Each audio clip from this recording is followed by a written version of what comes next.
Hi, I'm Lauren Egan, and I am the founder and CEO of Egan Immigration, a law firm of immigration attorneys. We specialize in helping all immigrants, but I would say our passion lies with helping people who are undocumented. We really want every immigrant in the United States to get documentation, and so that is our goal, to help as many undocumented immigrants as we can. Today, I'm going to talk to you about VAWA. VAWA is one of my favorite types of cases, but it's something that is underutilized in the immigration field of immigration attorneys. But it's something I love, so I want to talk about it and teach you a little bit, and maybe you're eligible or know someone who is. Okay, I have a whole list of questions that you all have asked me, and I'm just going to kind of go through them one by one. All right, first, what is VAWA and how does it work? Okay. VAWA it's an acronym that stands for the Violence Against Women Act. However, it does not just apply to women, and that's where a lot of attorneys get it wrong. A lot of attorneys think it is just for women who have been the victims of domestic violence and have a police report to prove it. That is not the case, and I have hundreds of VAWA cases in my firm to prove it. But what VAWA is for people that have suffered some sort of abuse or mistreatment in a familial relationship. To qualify, you have to either be the spouse, ex-spouse, or separated spouse from a U.S. citizen or permanent resident, or you must have a U.S. citizen child that is over 21, or you must be under 25 yourself and have a parent, a U.S. citizen or permanent resident parent.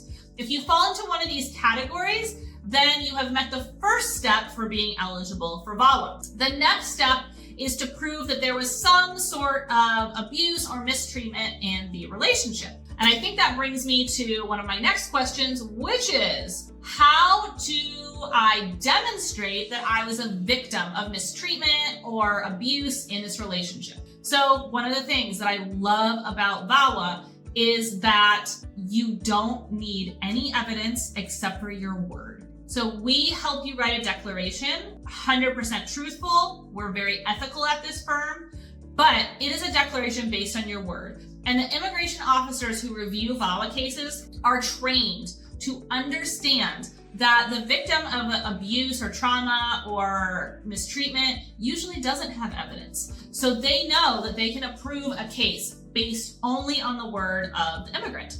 So that is something that I think is really important, because a lot of lawyers think you need a police report or need something else, but that's not true. And again, I have lots of cases that I've won to prove that. However, if you do have other evidence, like a police report or a statement from a family member or friend who was a witness, or maybe criminal records, things like that, that can help if you have it. But if you don't have that, you can still win your case 100%. All right, next question. How long does it take to receive an approval? All right, perfect. I'm gonna walk you through the timeline, because there are actually lots of different steps of things that get approved.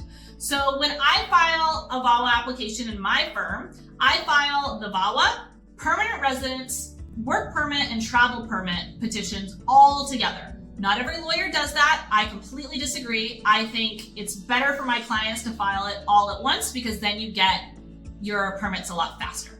So doing that, usually you get your work permit and travel permit 6 to 8 months after we file.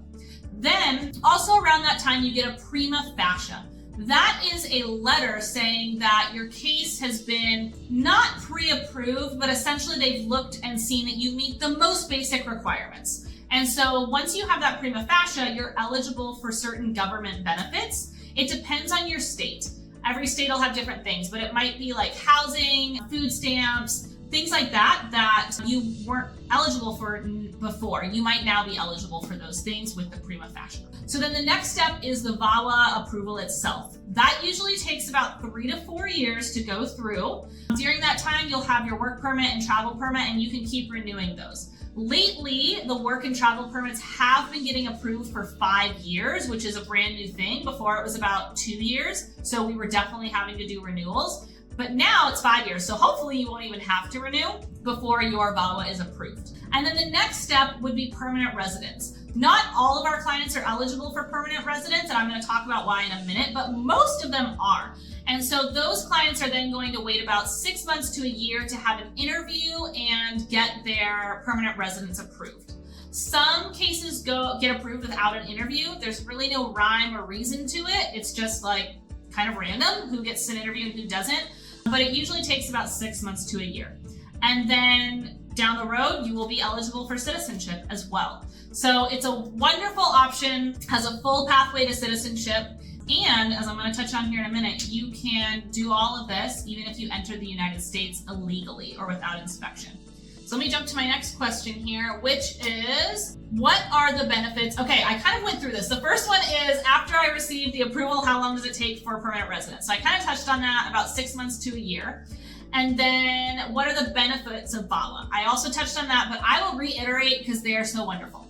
You can get the work permit and the travel permit while the case is pending. I love that because you can't get that in a lot of cases. And then just once you have VAWA, it is essentially something for life. You just keep renewing your work permit for the rest of your life, unless you get the permanent residence. If you get permanent residence, then you don't need to even renew your work permit. So those are some amazing benefits. All right, what crimes does VAWA forgive? And there are so many that I'm not going to go through every crime, but basically VAWA forgives a ton of crimes. It might be DUI, it might be certain misdemeanors. There are even some felonies that can get forgiven. And one thing about VAWA that I like is that VAWA will forgive or waive a lot more crimes than permanent residence does. So I might have a client who is not eligible for permanent residence because they have a certain criminal history, but they might still be eligible for VAWA. So even if I can't get their green card, I can at least get their work permit, and they can renew that work permit and live here legally for life. So that is an excellent benefit for somebody who has a record, because a lot of people that have criminal records, there's nothing they can do. But this is a great way to kind of get around that.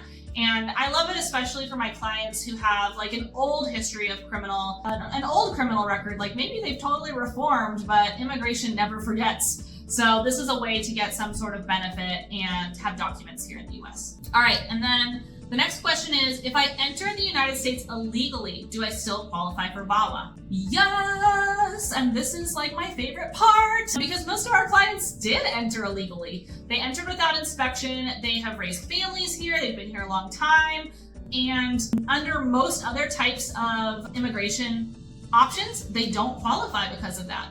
But with VAWA, you can apply even if you entered illegally. And even if you entered illegally multiple times. Again, just like with the criminal history, there might come a point where you've entered so many times or based on certain dates or things like that where you aren't eligible for permanent residence anymore, but you are likely still eligible for VAWA. VAWA is very forgiving in that respect. Another reason why I love it.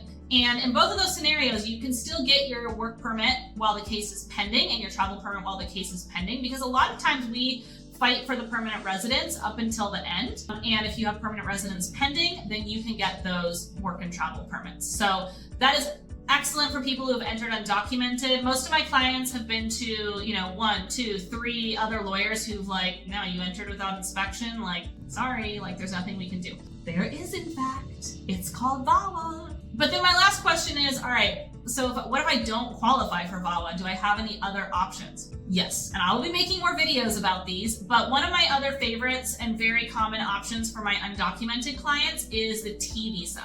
This is for people who have been the victims of trafficking, but it's not always trafficking in the sense of like what we see on TV, a person being sex trafficked, dark underground, A lot of times, most of my clients have been labor trafficked. That might mean that they weren't paid what they were owed at work, even if they were working without papers. It might mean that their boss was abusive or aggressive or intimidating. It might mean they weren't given the proper equipment to do their jobs safely. So I'm going to talk about that in another video, but there are other options if you don't qualify for VAWA. In that case, I highly recommend calling and doing a free evaluation with my firm, because we will ask you a million questions. That's an exaggeration, but not much, to find out exactly what you qualify for. We're going to get really in-depth, totally free, to make sure that we don't miss anything. So if you want a free evaluation, call 202-709-6439. As I said at the beginning of the video, I want every immigrant to be documented in the United States, and we will find an ethical, creative solution to make it happen if it is possible in your case. All right, until the next video, talk to you later.